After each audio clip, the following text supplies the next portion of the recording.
Stages podcast is sponsored by BetterHelp. It's springtime, finally.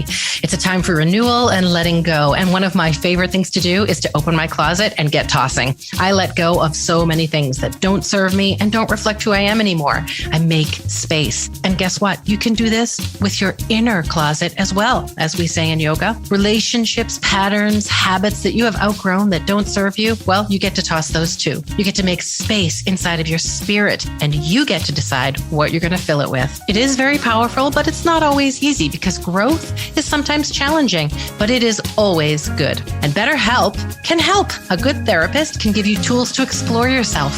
They offer customized online therapy, either on video or phone chat sessions. It's more affordable than in-person therapy, and you can speak with someone in under 48 hours. Right now, Stages podcast members get 10% off their first month with BetterHelp. So giddy up, get clearing. We have had so many of our listeners take advantage of BetterHelp, and we really thank you because when you support our sponsors, you support Stages podcast. So log on to BetterHelp. That's HELP.com/stages. Get tossing, start growing, and happy spring. Hi, I'm Stephanie J. Block. And I'm Mary Lee Fairbanks. Welcome to Stages podcast, where we're bringing creation and connection to center stage. Did it work? I will fall out of my chair if Mary Lee actually helped you with something technical. Don't give me that. I'm way better at this than you are, Missy. Well, that doesn't say very much, my friend. All right. I don't know what's happening. Didn't work. You're perfect. I'm not sure. It's all good. Mary Lee, that didn't work. You're Okay. I knew it. I could have told you. Open and close the case. Honestly. That's what happens with your phone. Oh, shut up, both of you. I can't stand Okay. this. I'm starting. This interview is happening. over.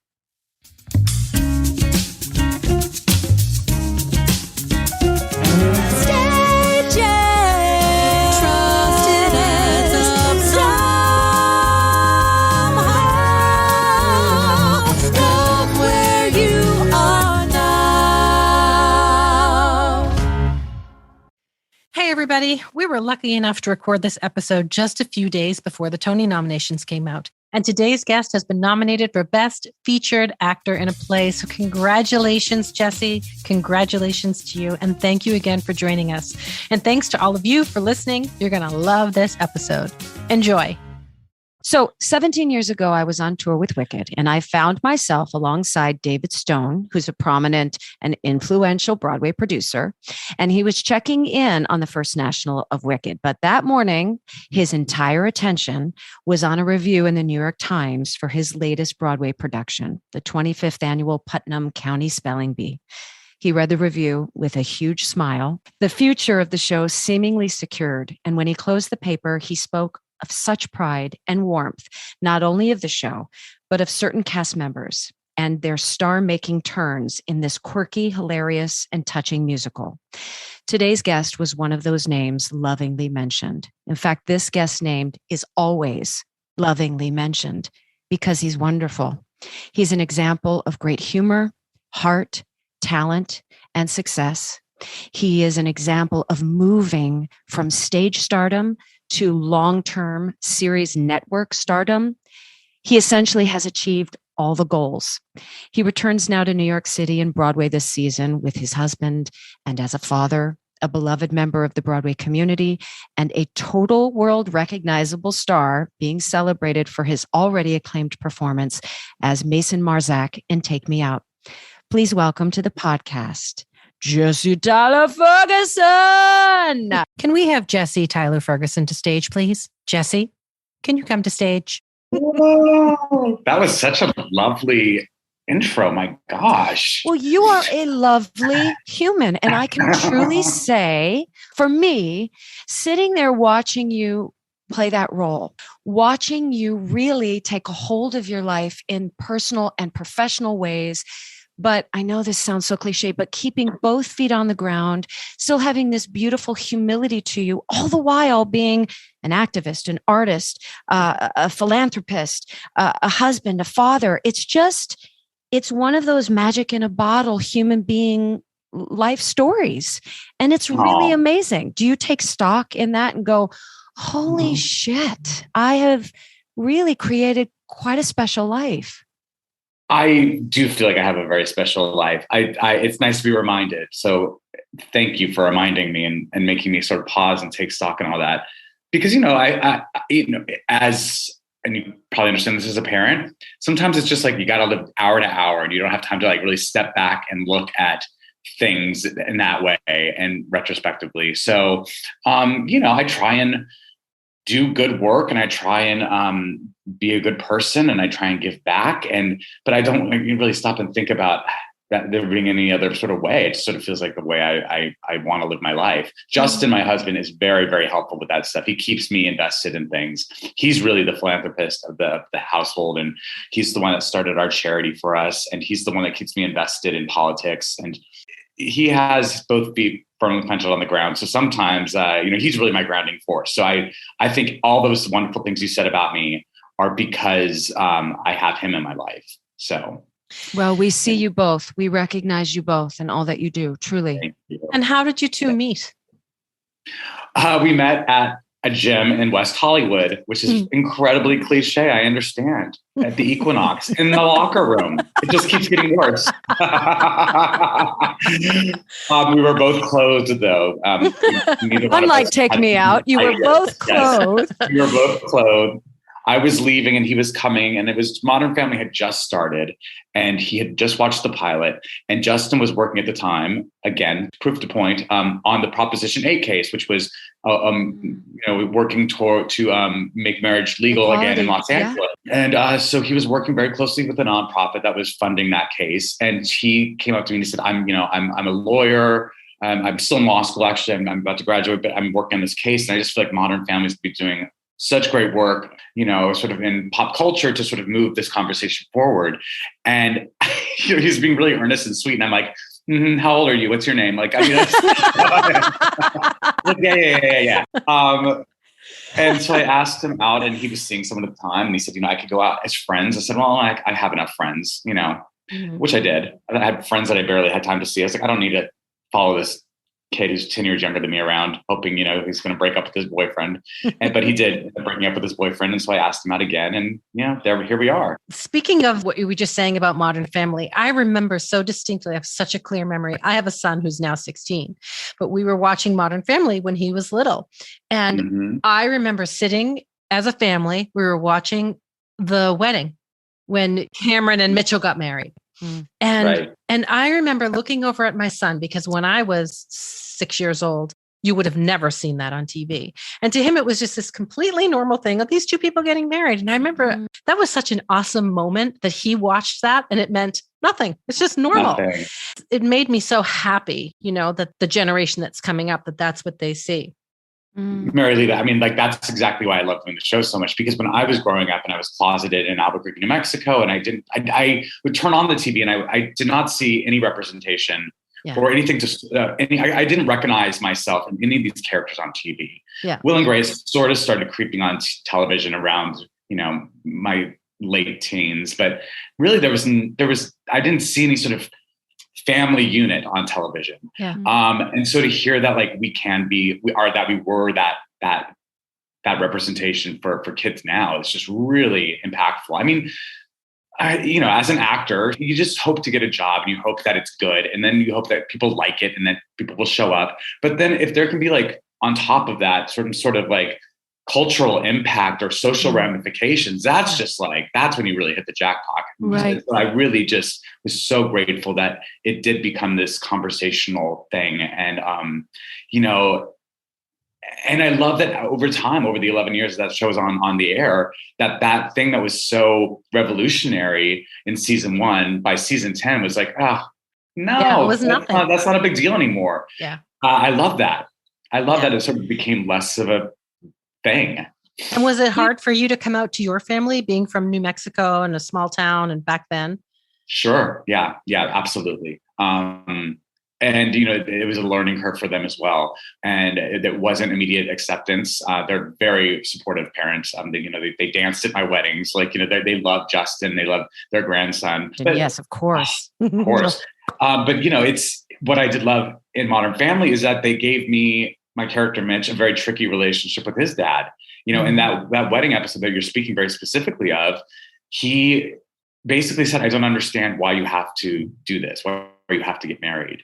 And I basically said, don't come to the wedding. And then he ends up walking me down the aisle. Right. So, I love that they gave us that complicated, real relationship, because that felt so important. I love that they showed that it's not always easy and there is a learning curve. That was very impactful.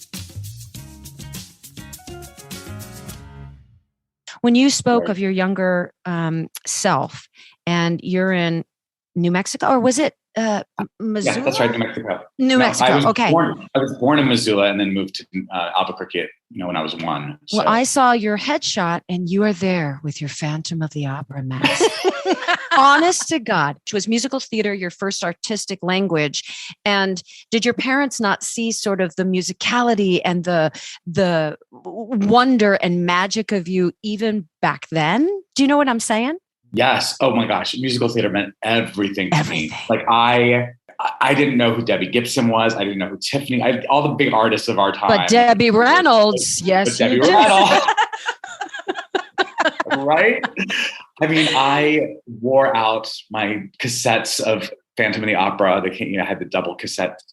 And then my very first CDs were the symphonic recording of Les Miserables. I would just play that in my bedroom, and I would just dream about what it would be like to see these shows on stage.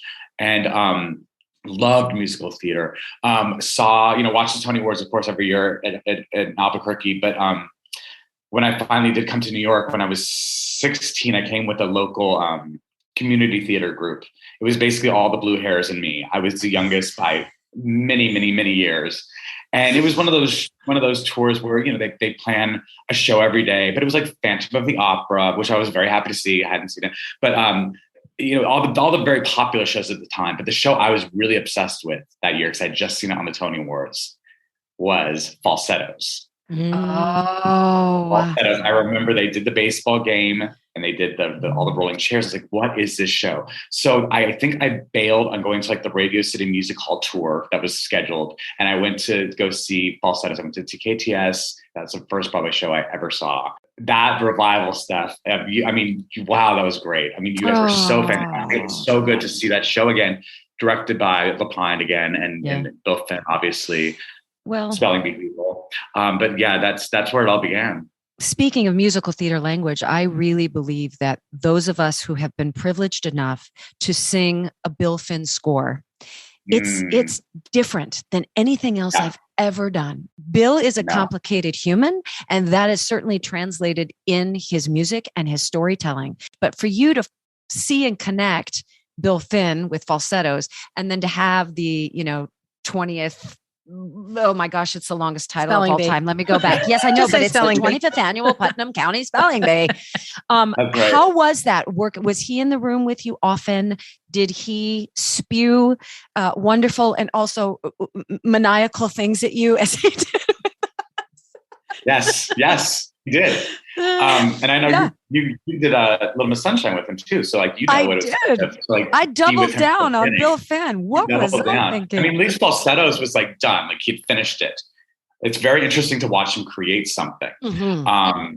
We obviously so many people have told these stories, but we workshopped the show in the Berkshires for literally $100 a week. He created these songs in this rehearsal room.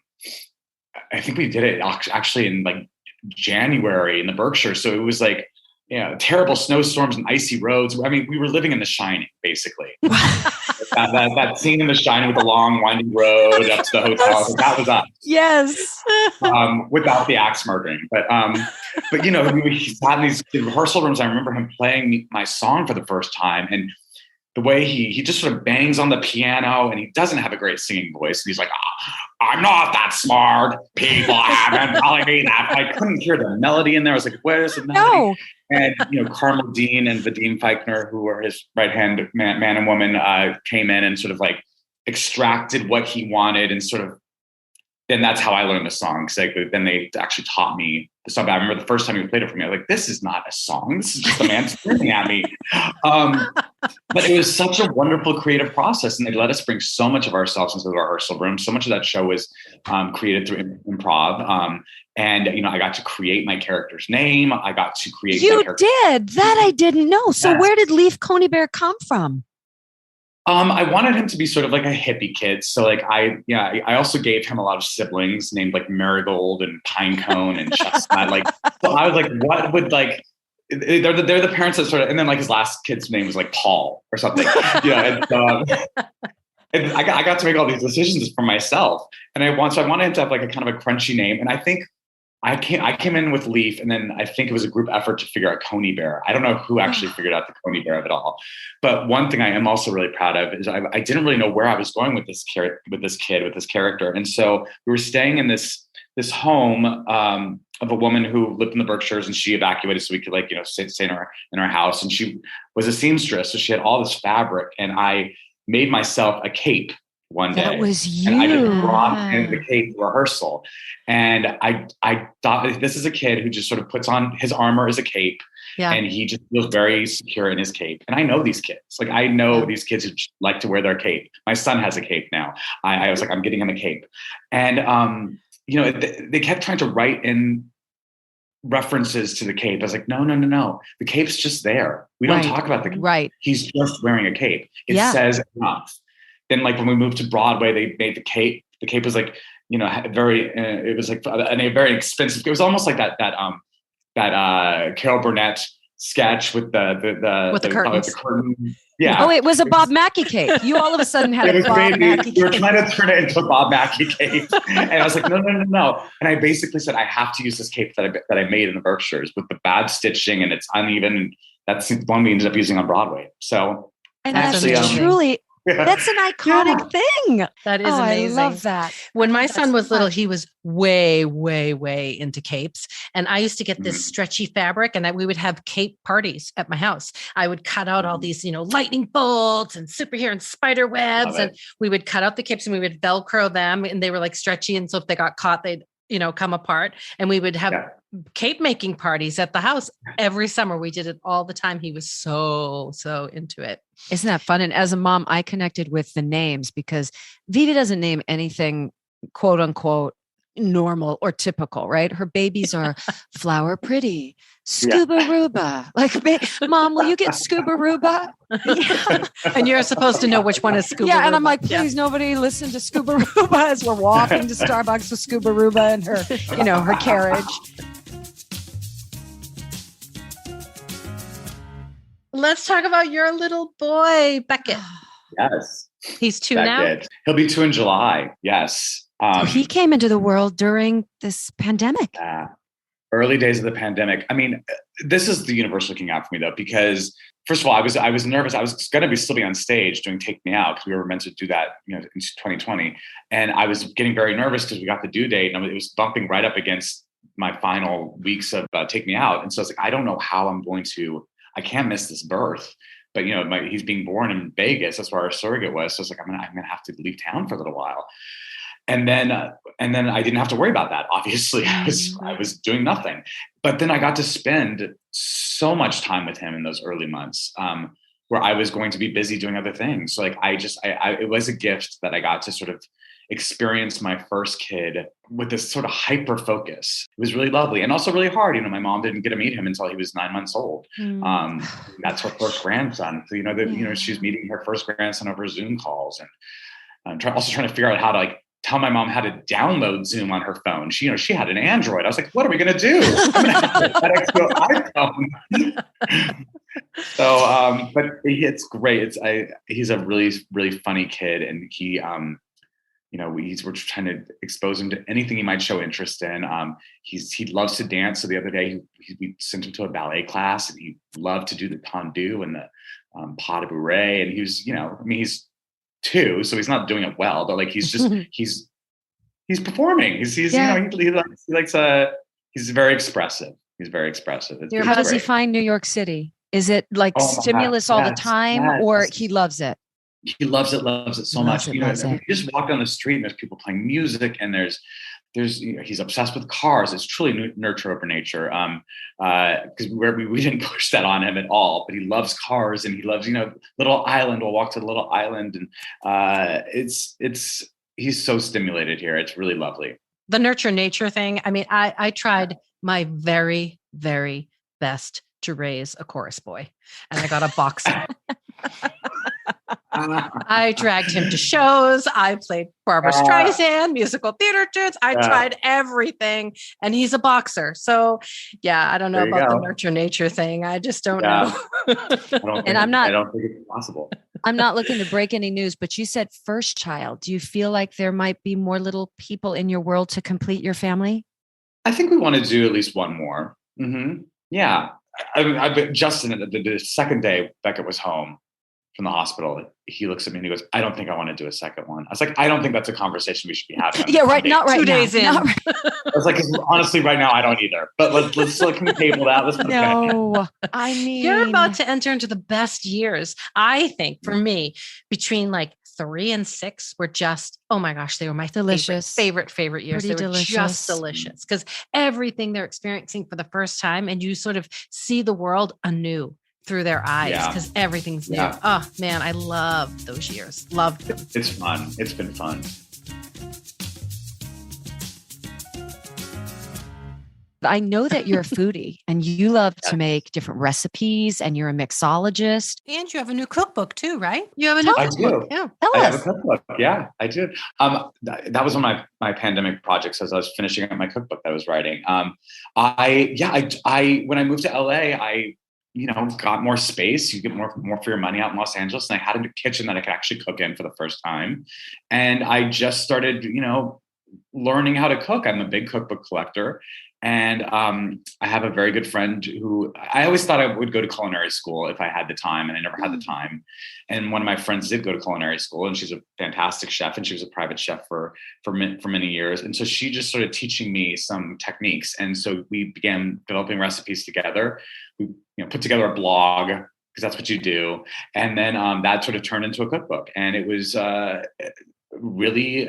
it was daunting to write a book, but it was also it was such a great way to express ourselves. I mean, I love creating meals for friends and family, and I love bringing people together. And it was a nice sort of way to sort of pay homage to the recipes I grew up loving, and the recipes that my mom made for us. And it's the book's called Food Between Friends, but it really is about the food that we both grew up eating, me in Albuquerque, New Mexico, and Julie in Alabama. So it's a lovely like side thing that sort of popped into my life that has been really fulfilling. It's I like that I have another creative outlet that's not acting. That's been very, very good for my soul. Okay, favorite recipe from the book to cook, which is it?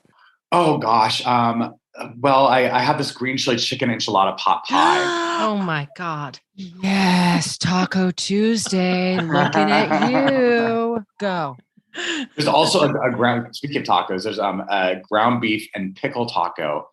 Ooh. Sounds kind of crazy, but it is so delicious. Are you a pickle lover? I do love pickles. Yeah. Isn't there a place in New York called Pickle Brothers or something like that, where there are giant barrels, right? And there's like the spicy one and very unexpected flavors I must admit, I'm a bit of a pickle purist. I try the other flavors. Me too. Dill all the way. My cooking partner, Julie, loves, she would make pickle pops, which is basically just the pickle juice. She'd put them into an ice tray, and then she would like suck on those. My mouth just started salivating. It all just went. She wanted to put it in the book. She wanted to put it in the book. I was like, Julie, you can't put pickle juice ice cubes in a cookbook. It's just not. You can't do it. Like, it does not deserve a page with photography around it. I was like, it's just not sustainable. Our social media guru, her name is Allison Arns. For my last birthday, she sent me this card that said, "Your birthday's a big dill." And I got like so many different jars of all these different pickles, and it was delicious. It took me like 7 months to finish them up, but they were really delicious. I love that you're a pickle person. That makes me so, so happy. Do you drink the juice? I drink the juice. I do too. Yeah, I love it. Yeah. Love it. Yeah. Like I like a dirty martini. Yeah. Yeah. You need to then pop a mint before you put your mask back on, your COVID mask, because that ain't cute coming back at you, but it sure is good going down. I also snooped a bit because I love home decorating. I'm not really great at it. I'm more of a better like shopper than I am a decorator, but your 1928 Spanish colonial is enviable. How did you find this home? And did you immediately walk in and went, oh yeah, this is where we're going to live? Yeah, that home. I don't know if you know this, but we moved. We actually just sold it. And it was the most heartbreaking thing I've ever had to do in my entire life because it just was not kid friendly. I was like, we need a more kid friendly home. I need because of all the stairs and everything. And the wrought iron and the tiles, all of it. Oh, shoot. But it was the most beautiful home. I found, when we walked in, we just fell in love with it immediately. And we lived there for 8 years, I think. I mean, I basically, it's the first home Justin and I bought together. We moved in right after we got married. We had our kid there. It's such a special place. And if anyone's curious, there's an Architectural Digest home tour of it. And it is a very, very special home. And we ended up selling it to Leonardo DiCaprio, who bought it for his dad. Oh my gosh. So it's in good hands. But we still sometimes get mail and they call us up and say, you have a package here. So I've had to go back to the house and it's always takes my Leo, breath away. bring. Yeah. Hey, Leo. There's an Amazon box that was just delivered. Isn't that ridiculous? But it was when I went into the home for the first time when it was empty, I was not expecting this. You know that cry that comes from like your throat? Yeah. And it's just like your throat is empty because like it's just there and it's immediate sorrow.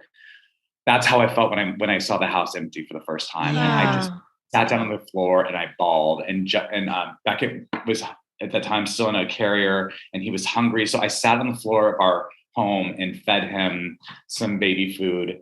And it was just incredibly heartbreaking. Wait 1 second. There's someone trying to get into this room. Wait, is somebody knocking on your door right now? Is it Hugh Jackman? He's at Soho House all the time. Hugh, if that's you, back up. Is it Leonardo? Oh, I don't know who it is. I know that sob that you're talking about, though, that feeling in your throat.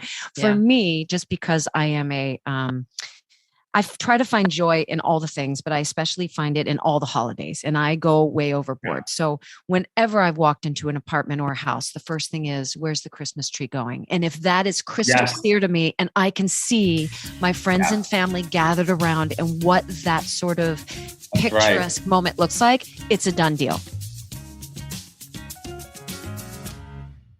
Let's talk about your new documentary and all of that. I want to hear about it. Yeah, so Justin and I produced this documentary. It's called Broadway Rising.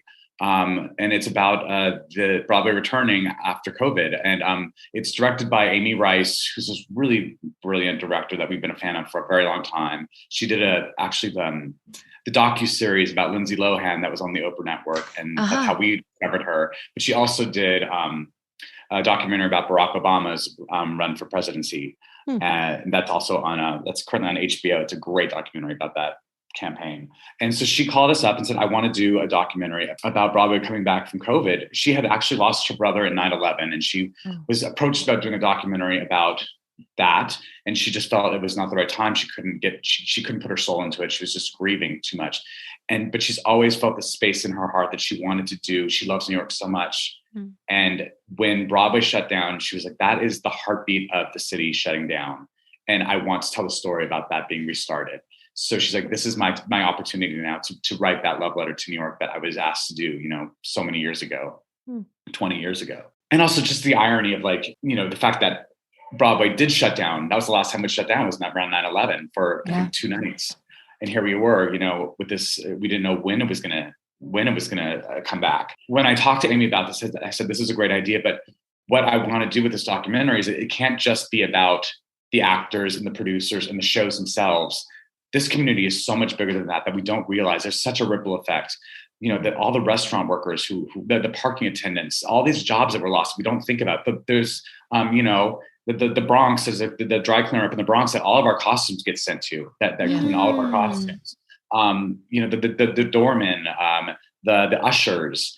So it's really a cross section of the entire Broadway community. And a lot of the people in the documentary that we feature are the people that are not necessarily forgotten. We know about them because we encounter them every day, but Broadway fans and the consumers of Broadway might not think about, the doorman of the ushers as being part of that Broadway community. And they truly are.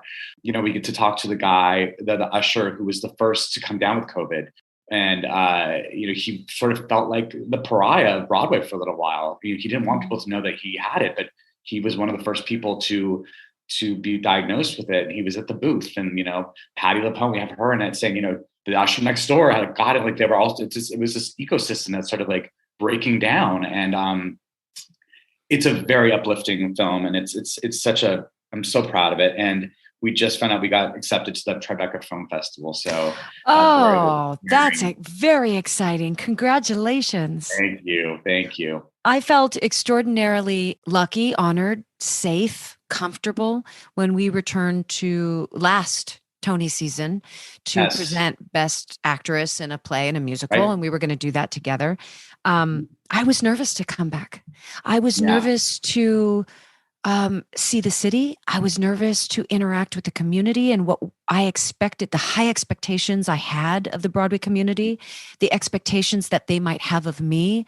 Coming back is what I felt like a completely different being. Where were you in that journey when you and I met on that? It was in September, oddly enough. We had the Tonys last year in September. But I held on to you so tight because you were like a friend in a safety raft and somebody who was respected, and we could do this together. What was happening inside of you in that moment? A lot of the same feelings. I mean, I also pinch myself every time I'm invited to go to the Tony Awards because, we go back to like me watching that production of Falsettos at home in Albuquerque, New Mexico, and being exposed to that on the Tony Awards. And every time I'm on that stage, I think about the kids who are watching the show, and that's their exposure to Broadway. And it's so for me, it's like, okay, I got a job to do. We are here to represent this community for the people who can't actually be in this room or in this city right now. And every time I go back to Broadway, if I'm seeing a show or if I'm at the Tony Awards or if I'm lucky enough to be actually on stage, I always just feel such a sense of security from the community. It's these people who I've known for so long.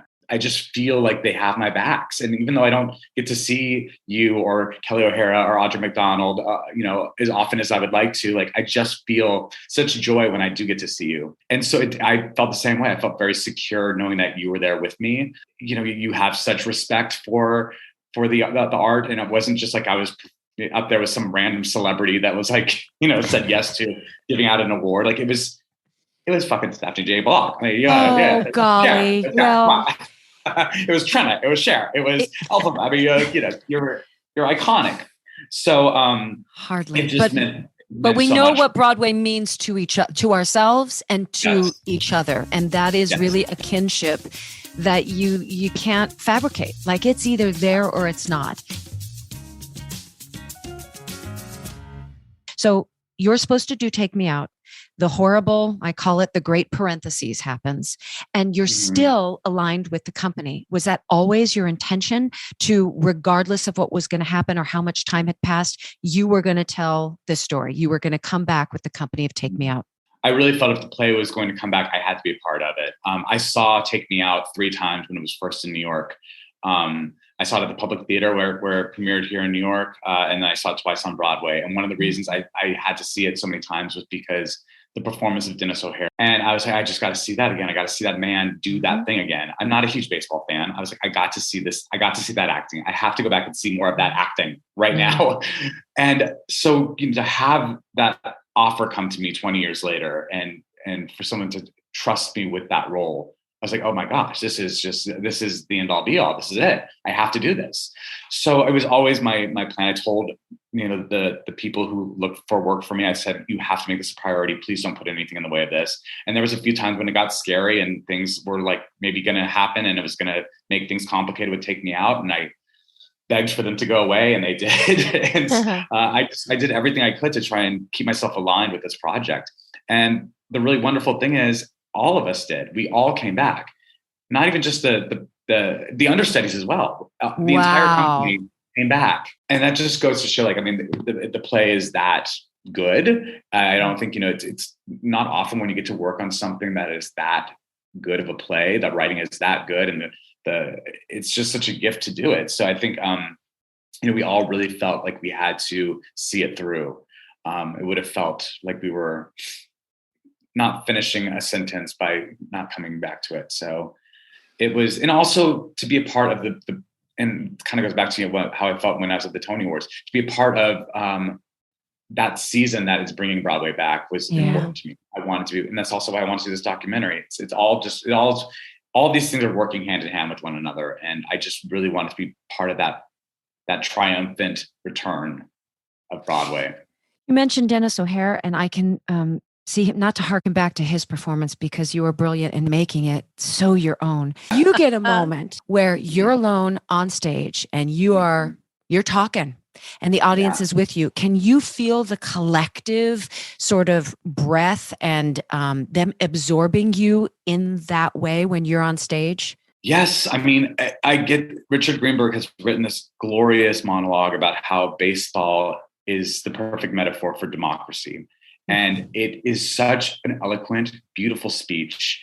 And I feel like it's also cathartic for the audience. There's a line in there where I say baseball is better than democracy because unlike democracy, baseball acknowledges loss. And that moment, everyone thinks is a new line in the play. And it's not. It was written 20 years ago. We're just hearing it differently. Mm-hmm. And so that's just the first of many gifts that writing has given me. But it is also, when I reread that play after it was offered to me, this never happens to me. I remembered specific ways that Dennis O'Hare said lines. Like I don't remember what I had for breakfast yesterday, but I could remember how Dennis O'Hare said this one line 20 years ago. So here I am faced with this task of like how to reinterpret and re-embody this character that was so vividly embodied. And that performance obviously seeped into my bones in ways that I didn't even realize until I reread the play. So every time I am on stage, I do think about if I had that experience with rereading that play. There are so many people in this audience who probably also had that experience of seeing that play and that performance. So it's a dance I do. I try and I have to make it my own. I'm constantly thinking of ways to turn it on its ear and sort of surprise myself and not do it the same way every time. So it's been a really fun challenge, more so than any other show I've ever been a part of. I really try and push growth with the character. I think the beauty of it too goes back to the beginning of this interview where I used the word like activist and philanthropist. Both you and Dennis authentically care about humanity and want, with your words and your actions, want to make a difference. So when you're standing on stage, yes, you're being an actor, but you are pulling from the fabric of who you are. The wording that you are delivering to us, we know is not coming from an actor. It's coming from the heart of Jesse Tyler Ferguson and what you're fighting for your son, what you're fighting for equality. That wording of loss is going to resonate in a way that will look different every week, because of this constant fight to be seen and be heard. And all of that is exactly what you just said, but so eloquently. My God, Stephanie, you're so eloquent. That's why art is so essential. I mean, and that's why these past 2 years have been so painful. I think for those of us who look to art for all those reasons you just said.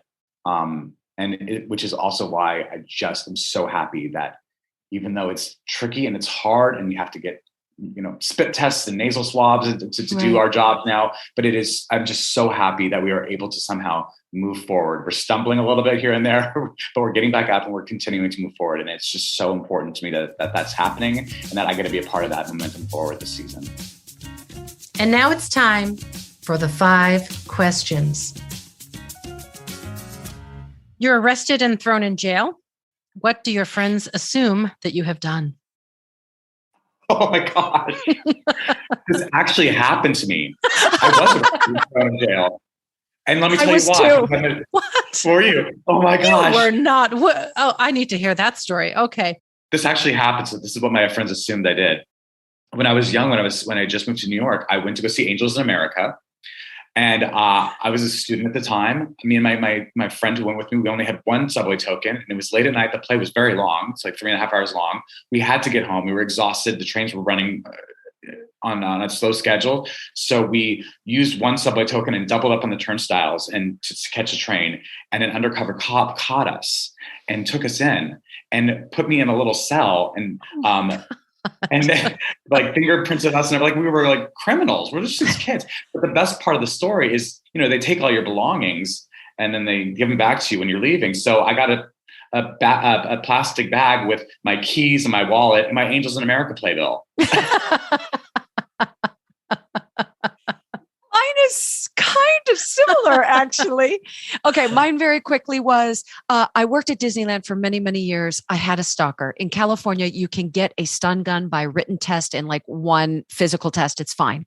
In New York, I didn't understand that that's not legal. I was getting on an airplane in LaGuardia. The stun gun was in my backpack, and I was handcuffed and thrown in jail trying to bring a loaded weapon onto an aircraft, which is also an FBI offense. So I had an FBI file for like many years. It's now taken off the shelf, but I'm still red flagged if I want to tour the White House or whatever. But similarly, when I got my stuff back, it was a Ziploc baggie of quarters that I was bringing to where I was going. And it was my laundry money, right? My laundry quarters.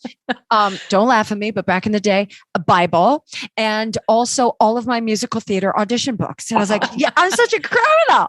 You really caught me. You really are doing your job, NYPD. But yeah, these are stories, and it followed me around. Like I had a record. That's hysterical. Okay, Jesse Tyler Ferguson. Do you have a nickname? Who gave it to you, and why? My dad calls me Goober, or sometimes Gubinski. I don't remember. I think it started from Mr. Magoo. When I was a baby, I think it stemmed from Mr. Magoo, but he's still to this day, like when he sends me mail to my house, it's Goober Ferguson. So again, Leo DiCaprio is getting mail for Goober Ferguson. Nice. Okay, if we walked into your closet right now, is there an article of clothing or something special that you'll never get rid of? I don't think so. I'm not precious about that stuff. I don't think there is. Maybe the tux I got married in. I don't know. Mm-hmm. It might change with your little one. Yes. Oh my. Well, you're talking about Beckett's clothes, and absolutely, there's stuff.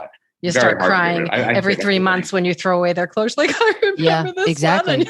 It's awful. If you could go back and talk with your, teen or 20-year-old self, what would you say to him? I would just say, you are going to find someone, you're going to have a family, and don't worry about, people will catch up. People will catch up, and you are loved. Oh. Okay, last question. If you were a nail polish color, what color would you be, and what would the cheeky little name be? There's a nail polish color that actually exists. Some company did a line of nail polishes named after the Modern Family characters. Oh, I didn't know that. And there's an ugly, ugly shade of like cobalt blue, and it's called, ready for it? What's the Mitchuation? These are the names we're wanting. That checked off all the boxes. What's the Mitchuation? I wish I could remember the other ones, but I of course I still have the bottle at home. I was like, I'm never throwing this away. I'm never going to use it, but it's never throwing it away. That's perfect. Thank you so much for doing this. You are so busy with your show. You have so much coming up, and it's really kind of you to take the time and do it. And I wish you the best of luck in all of the award seasons coming up with everything happening. Yeah. And it's going to be great. Exciting and exhausting. Yes, I know. Oh, I've never been nominated for anything. So if that happens, I haven't. Well, drama desk. I got a drama desk, but I've never, as far as Tony Awards go, I've never been in conversation. So we'll see what happens. I don't know. Oh, sending love. Thank you. Bye. Thank you. Bye. Coming up next, what struck a chord with us right after this break? Y'all, Stages is now sponsored by BetterHelp, and I couldn't be more excited because I love therapy.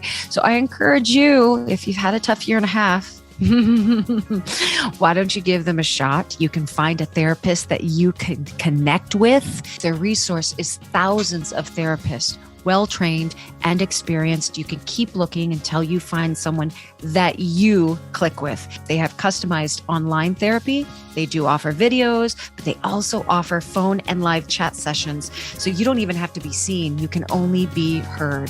What are you waiting for? Go to BetterHelp. That's HELP.com/stages.